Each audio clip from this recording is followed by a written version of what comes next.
observed that we have just been gone through a very challenging COVID scenario, and Alhamdulillah, now the situation is much, much better right now. Have you observed one thing during that COVID scenario?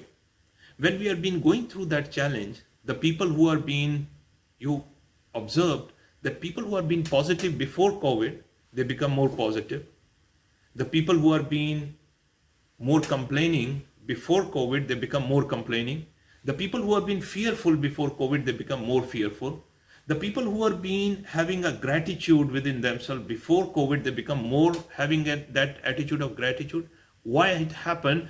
Because the situations, the challenge which has been gone through, the stress we have been gone through reflect our true self. Now, if I take a metaphor, and if I say, for example, if I have a lemon and I cut it into half and squeeze it, what is going to come out of it? It is going to give me a lemon juice. If I take the orange and cut it into half, squeeze it, it is going to give me an orange juice. Similarly, apple is going to give me an apple juice. What does it mean? Whatsoever inside of us during the stress scenarios, our true self reflect, my dear friends. True self reflect. So in that instance, I'm going to share one thing very interesting, and this is something has been happened in that situations, why people behave differently under stressful situations or challenging situations.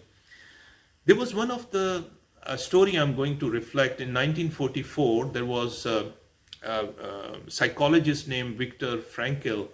He was being the victim of this concentration camps, and he went through a very difficult part of his life where his family shattered, and he was being experienced near to death experiences.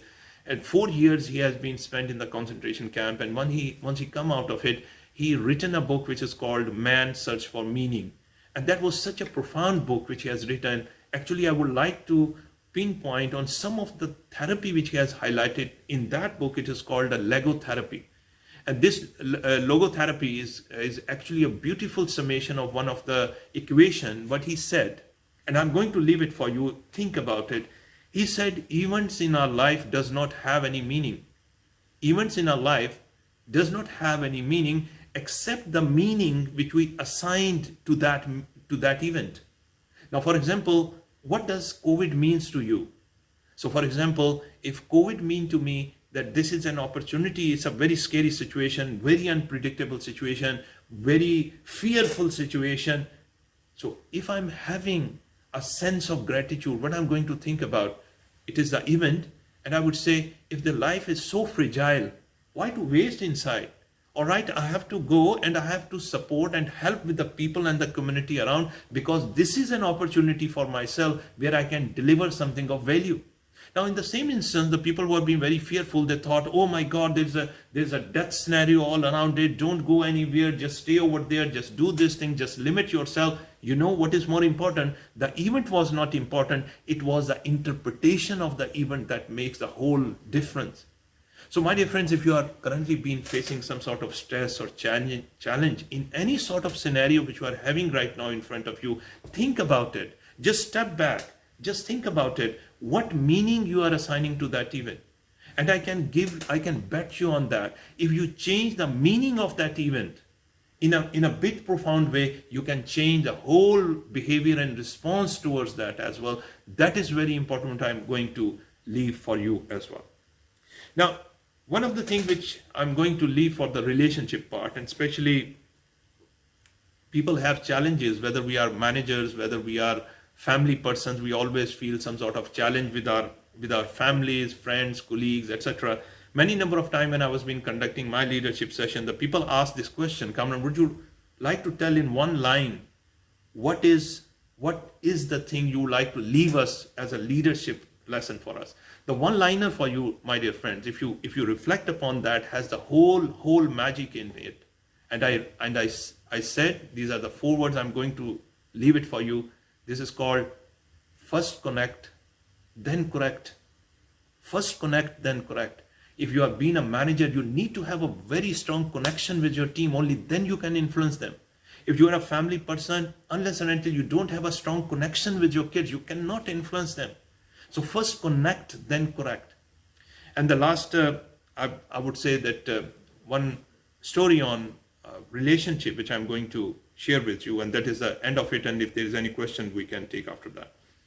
There's a story of why it is very important that we have to be very gentle and very noble with our dealing with the people as well.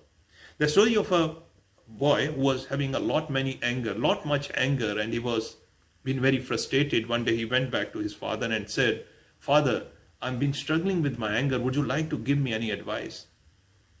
The father said, "Okay, son, can you bring a board and some nails and hammer next day, and I'm going to give you some lesson." The next day, the boy bring the board, the hammers, and the nails.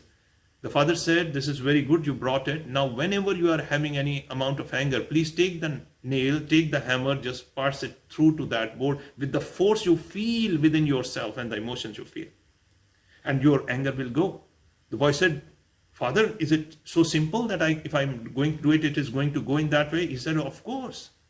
Then in that instance, after some time, he repeated the same exercise. Whenever the boy feel angered, he go to the board, put the nail and the hammer and pass it through it to it. After some time, he went back to his father and said, "Father, you made a magic, because now I do not have any sort of anger anymore." Then father said, "Son, would you like to bring the board now? I would like to see how it looked like." When the boy bring the board, so it was having a lot of nails onto it. The father asked him, "Son, would you be able to pull the nails out of this board?" He said, "Yes, father," and he took all the nails out of it. Once he took all the nails out of it, then father asked a question, "Sir, is it the same board or it's a different board right now?" The son looked into the board and said, "Father, it become a different board now because it has lot many holes now." Then father said, "Son, always remember, our heart is like a metaphor of this board. And our language, the words which come out of this mouth is like the nails during anger, whatsoever you said. And they pass through to the heart of the people. Even if you realize that you have made a mistake and you went back to the people and asked them you have made a mistake, the only thing you can do is took the nail out of their heart, but the scar remained the same there.